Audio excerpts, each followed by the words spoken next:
Selamat siang semuanya. Perkenalkan kembali lagi dengan saya Beni Suryanto pada materi Learning Journal kali ini, yaitu tentang pelayanan publik. Nah, pada kesempatan ini saya akan membahas mengenai materi pelayanan publik yang telah saya dapat di agenda 3. Apa aja materi yang akan saya bahas? Yuk simak selengkapnya. Nah, yang pertama tentunya adalah pengertian pelayanan publik. Nah, pelayanan publik itu sendiri diatur pada Undang-Undang Nomor 25 Tahun 2009 ya, tentang pelayanan publik. Nah, definisinya adalah pelayanan publik itu kegiatan atau rangkaian kegiatan dalam rangka pemenuhan kebutuhan pelayanan sesuai dengan peraturan perundang-undangan bagi setiap warga negara dan penduduk atas barang, jasa, dan atau pelayanan administratif yang disediakan oleh penyelenggara pelayanan publik. Nah, jadi itu adalah pelayanan publik itu misalnya kalau dicontohkan adalah kegiatan kita itu untuk memenuhi kebutuhan masyarakat. Nah, terhadap barang, jasa, atau pelayanan administratif. Selanjutnya yaitu tentang klasifikasi pelayanan publik. Nah, pelayanan publik itu memiliki klasifikasinya. Ada 4 ya. Yang pertama yaitu tentang pelayanan administratif. Nah, pelayanan administratif itu adalah pelayanan yang menghasilkan berbagai bentuk dokumen resmi yang dibutuhkan oleh publik. Nah, di sini misalnya contoh ada orang minta surat keterangan nikah di luar domisili. Nah, maka dia akan mendatangi Disdukcapil setempat untuk mendapatkan surat izin numpang nikah. Nah, itu adalah contoh pelayanan publik dalam bidang administratif. Selanjutnya yaitu pelayanan publik dalam hal pelayanan barang, yaitu pelayanan yang menghasilkan berbagai bentuk atau jenis barang yang digunakan oleh publik. Nah, di sini misalnya contoh adalah seorang masyarakat ingin menerbitkan EKTP. Nah, dia mendatangi Disdukcapil lalu mengisi formulir dan persyaratan-persyaratan telah dipenuhi, lalu Disdukcapil memberikan output yaitu berupa EKTP, barang EKTP. Selanjutnya, klasifikasi pelayanan publik yang ketiga yaitu adalah pelayanan jasa, yaitu pelayanan yang menghasilkan berbagai jasa yang dibutuhkan oleh publik. Nah, di sini contohnya adalah BNPT yang pada hal ini memberikan jasanya menolong warga yang sedang ditimpa musibah.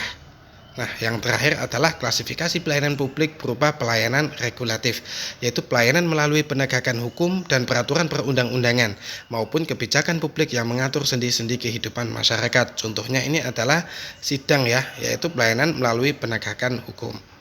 Nah, selanjutnya kita akan membahas mengenai prinsip-prinsip pelayanan publik. Nah, prinsip pelayanan publik itu ada banyak ya. Prinsip ini harus kita penuhi sebagai aparatur sipil negara.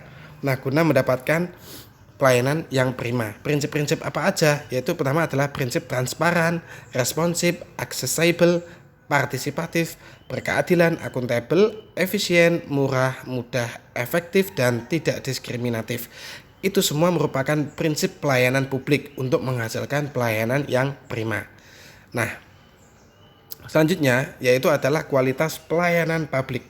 Nah, kualitas pelayanan publik itu kualitas yang bisa kita berikan kepada publik atau kepada masyarakat itu berupa yang pertama adalah prosedur pelayanan. Nah, prosedur pelayanan yang dibakukan bagi pemberi dan penerima pelayanan termasuk pengaduan. Jadi di sini kita harus membuat SOP dalam hal pelayanan. Nah, di samping itu kita harus memperbaiki kualitas berupa waktu penyelesaian, yaitu ditetapkan sejak saat pengajuan permohonan sampai dengan penyelesaian pelayanan termasuk pengaduan. Lalu kualitas biaya pelayanan, dalam hal ini biaya tarif pelayanan termasuk rinciannya yang ditetapkan dalam proses pemberian layanan. Dan yang keempat, kualitas produk pelayanan, yaitu hasil pelayanan yang akan diterima sesuai dengan ketentuan yang telah ditetapkan. Yang kelima, kualitas sarana dan prasarana harus disediakan secara memadai oleh penyelenggara pelayanan publik. Dan yang terakhir adalah kualitas kompetensi petugas. Sebagai pemberi pelayanan harus ditetapkan dengan tepat berdasarkan pengetahuan, keahlian, keterampilan, sikap, dan perilaku yang dibutuhkan. Dan yang terakhir yang bisa saya sharingkan di sini adalah langkah strategis yang dapat dilakukan dalam peningkatan pelayanan publik. Itu langkah strategis apa? Yaitu sebagai seorang ASN kita harus bisa membangun kesadaran melayani bagi aparatur. Ingat, tugas dan fungsi sebagai ASN itu adalah sebagai pelayanan publik, sebagai pelaksana kebijakan publik, lalu yang terakhir adalah sebagai perekat dan pemersatu bangsa. Nah, ini kita sangat penting ya, membangun kesadaran melayani bagi aparatur. Jadi tidak harus dilayani. Jadi kita harus melayani, bukan dilayani. Dan yang kedua yaitu membangun kesadaran masyarakat sebagai konsumen dengan membuka kesempatan yang seluas-luasnya kepada masyarakat baik langsung maupun melalui media massa untuk menyampaikan saran dan atau pengaduan mengenai pelayanan masyarakat. Nah, di sini disediakan seperti kotak kritik dan saran. Dan yang ketiga, memberikan reward dan punishment yang seimbang bagi karyawan berprestasi dan karyawan yang melanggar peraturan.